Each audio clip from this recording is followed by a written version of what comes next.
Number 5 is a tough one. Not because there aren't enough great leaders to choose from, but because there are so many great leaders to choose from. Let me explain. You know, there are many different types of great leaders. There's the inspiring leader like Martin Luther King or Nelson Mandela. There's the strategic leader like Sun Tzu or Julius Caesar. There's the benevolent leader like George Washington or Abraham Lincoln. And then there's the cunning leader like Genghis Khan or Richard the Lionheart. And then, of course, there are many more types of great leaders. But for this list, I am looking for that one special something. What makes a leader truly great? Well, it usually comes down to the legacy they leave behind.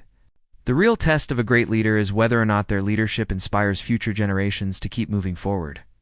So let us take a look at some of the world's most influential leaders and see who fits the bill. Starting off in 5th place, we have Cyrus the Great. Now, you might not be familiar with the name Cyrus the Great, but you have probably heard about what he started. Cyrus the Great was the founder of the Achaemenid Empire, otherwise known as the Persian Empire. He took over his father's small kingdom in 559 BC, and through a series of brilliant military campaigns, diplomacy, and marriages, expanded the empire all the way from Central Asia to the Middle East and parts of Eastern Europe. Along the way, he made sure to treat his diverse subjects fairly, granting them religious freedom and legal equality regardless of social status. This tolerance even extended to foreigners within his empire.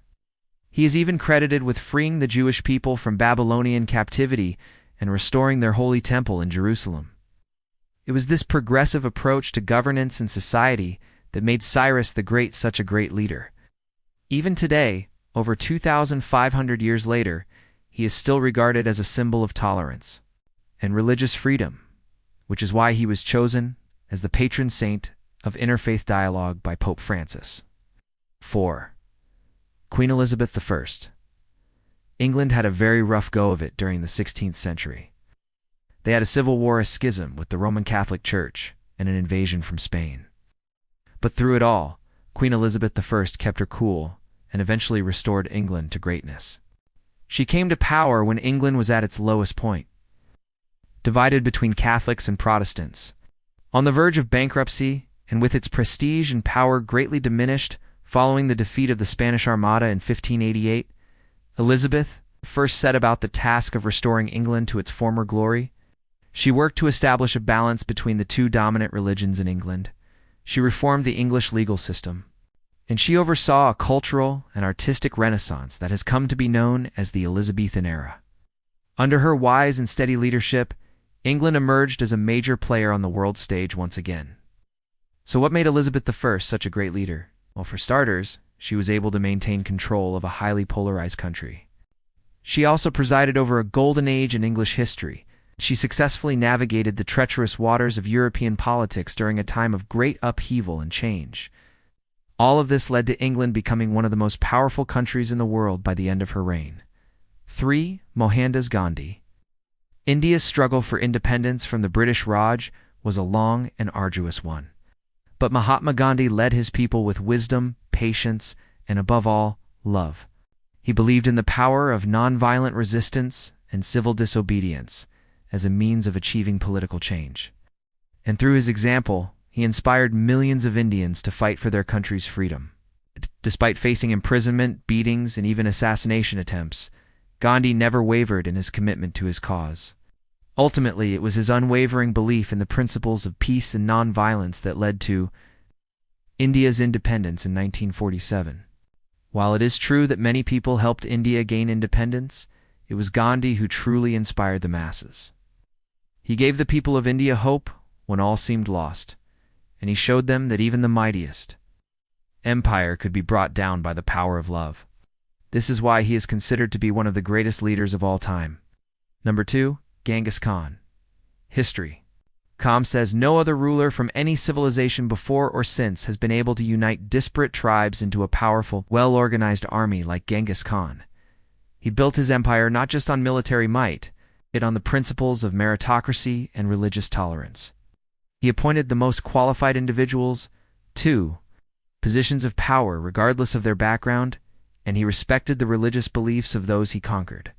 Thanks to his enlightened policies, the Mongol Empire enjoyed a golden age of peace and prosperity under his rule. But it was his military genius that truly set him apart from other great leaders. He was a brilliant strategist and tactician who was able to defeat much larger and better equipped armies.